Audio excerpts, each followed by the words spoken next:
話說上一集咧，我就同 Yubi 老師入咗去大澳行街啦，亦都去咗大澳文物酒店度品嘗咗大廚用當地特別嘅醬料去烹調嘅菜式。咁到今集咧，我同老師嘅任務就正式開始啦，就會訪問大澳蝦醬廠嘅傳人啦。咁啊 Angel， 咦，我見到呢啲係咪都係你哋啲產品嚟㗎？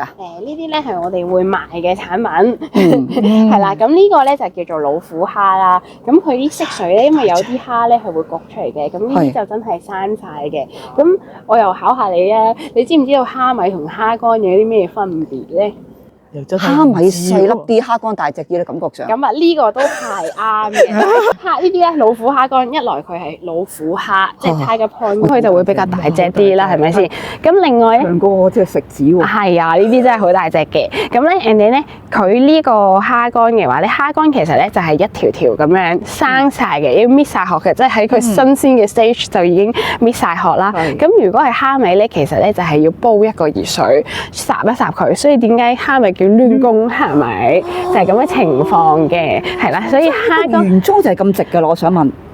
即係如果你要曬蝦乾嘅，通常都係直嘅，係啦，咁樣咯。所以呢個就其中一個分法，除咗大細之外。蝦每種蝦都會有唔同味道嘅，但係我就即係搞笑問下你，知唔知道蝦乾同蝦米有咩分別？佢個做法就係話蝦米點解攣公，就係因為佢熟咗蝦就攣咗。OK，係咁嘅情況啦。係啦，呢個就係老虎蝦乾啦。但係我見前邊呢個咧，又係見到好飽滿，我已經有啲。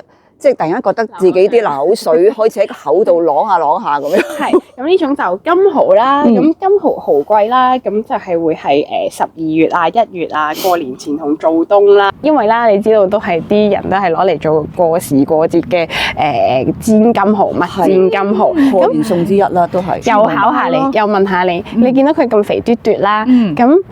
金蠔同蠔豉有咩分別？考腰著咯。蠔豉咧咁啊，梗係細隻啦，因為蠔豉咧就比較色水咧係偏完全啡色嘅，咁佢咧就係會收乾晒水，同埋佢係要 dry 咗可能1、2日，仲要猛烈太陽嘅。金蠔咧，你始終咧就係佢，你見到佢好似個荷包係啦，就食 juicy，咁所以我哋咧就會曬到佢咁上下，就要反轉佢，因為我哋淨係要佢外邊係乾身，裏邊仲係 juicy 嘅，咁所以就會係金蠔係啦咁樣嘅食法咯。通常啲人就攞嚟蜜餞金蠔啊，或者而家新潮啲就係柚子蜜餞金蠔，咁所以就嗰個香味就會再勁啲啦。同埋佢個 size 都真係一隻手都係2隻蠔咁上下啦，咁樣。係啊，即係因為好難想像咧，因為我哋時覺得咧曬完啲嘢會縮水噶嘛。係。即係但係佢曬完之後都仲咁大隻。所以我哋要慢慢即係嗰個程序唔係話直接喺個太陽下面暴曬，即係可能曬到咁上下又要幫佢反轉身啊。咁曬好咧，我哋都要擺翻喺冰格嗰度儲存嘅咁樣，咁佢先唔會話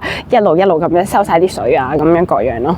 我想問啦，佢要曬到幾耐先為之叫 OK 咧？其實咧，我哋真係有時候係即係會攤佢。如果你係由新鮮蠔開始曬啦，咁其實可能1、2日咧，基本上就已經可以做收成。咁但係你唔可以正午咁樣俾佢曬成新鮮嘅時候係可以嘅，咁但係第2日嘅時候你就要真係望住佢個 stage 幾時乾咗個面，咁我哋就係啦。咁譬如仲有一樣嘢，譬如曬咁嗰日落雨點算啊？咁我哋就真係唔可以再咁樣即係擺喺度曬㗎啦，就要即係收翻落冰格。咁冰住佢，起碼佢都可能係會仲嗰個狀態係fresh 啲，係啦咁樣嘅情況咯。咁所以真係都好睇嘅，就話唔係話真係幾多日 exactly 幾個鐘咁樣都好難嘅，係啦。所以你哋嘅工作好大程度都係真係都係睇天做人，除咗人手之外都要睇天做人啊！真係。係。好啦，咁啊，跟住係咪可以帶我哋入去你哋個蝦醬廠睇其他啲產品？係啦，參觀下好。係啊。係啦。我見到一嚟已經見到啲鹹魚好大條喎。係喎。呢邊就係有啲人話上方寶劍，俾欣賞下先。上方寶劍，啲人有時候咧就話唔切咁樣攞走嘅，咁但係我哋通常咧有個顧客服務，如果你揀中邊條，我哋可以幫你。因為好難切㗎嘛，如果自己屋企個刀首先要夠力，真係我即刻可以咁樣喎。係啊，所以你可以介紹下每一條魚係咪唔同名㗎？係咪即係咩唔同品種啊？呢只係呢啲品種咧，全部一樣㗎啦。呢種就叫馬友啦，咁就係啦。咁馬友係做食咩嘅咧？就係梅香嘅，咁就係啦，好食係啦。馬友就係梅香嘅馬友咯。咁可以俾你睇下嗰個馬友咧。因為其實如果識食魚嘅咧，都可以知道嘅。馬友咧就係教你分別，中間一條正骨，兩邊都係肉。哦唔該。咁即係唔識食骨嘅人就食馬友就啱啦。但係呢啲蒸出嚟都係梅香嘅，真係。係啦係啦，就加啲油加啲薑絲就可以蒸得到噶啦。咁另外咧，其實一種魚啦，喺大澳嘅附近啦，就有個叫做曹白啦。咁佢就會好薄片一片片，好多骨，但係其實佢係貨咧煎蒸都 OK 嘅。如果你煎嘅話咧，就煎脆埋佢嗰啲細骨，咁你就係脆卜卜咁樣食。咁雖然你都唔識食骨嗰啲都唔使驚。因為我見有時有啲老人家係即係開鑊咧半煎炸嗰啲，就應該係呢只啦，係啦，因為要煎到佢啲骨都脆卜卜咁樣可以去食埋啦。咁就煎完之後咧，就加砂糖醃汁食法，係啦，得意嘅，即係鹹鹹香香甜，因為砂糖啊甜甜地咁樣，有少少酸咁樣咯，你食嘅。你唔講俾我聽，我唔知原來要加醃汁喎。係咯，真係加砂糖我都少食咧，就咁我哋就咁蒸完。你係擺喺肉餅上面蒸。係啦，即係正常比較傳統啲。咁就頭先即係啦，都可以介紹翻啦，就係我哋嘅蝦醬啦，係啦，呢個就係蝦醬，咁就係原味蝦醬嚟嘅呢個。咁呢個就係粗鹹蝦、粗粒蝦醬。頭先咧咪話蝦醬一定係要用嗰啲機去打磨啊咁樣成嘅。咁粗粒蝦醬咧就係磨少一浸嘅。咁你個鮮味多啲，同埋咧就會鹹啲嘅。但係咧你就食到少少口感，有啲人就中意有少少要啲咬落去食啲。係啦，就等於花生醬有花生粒，蝦醬有蝦粒咁。係啦，容易明白好多。係啦，咁另外仲有呢個啦，就係辣味蝦醬。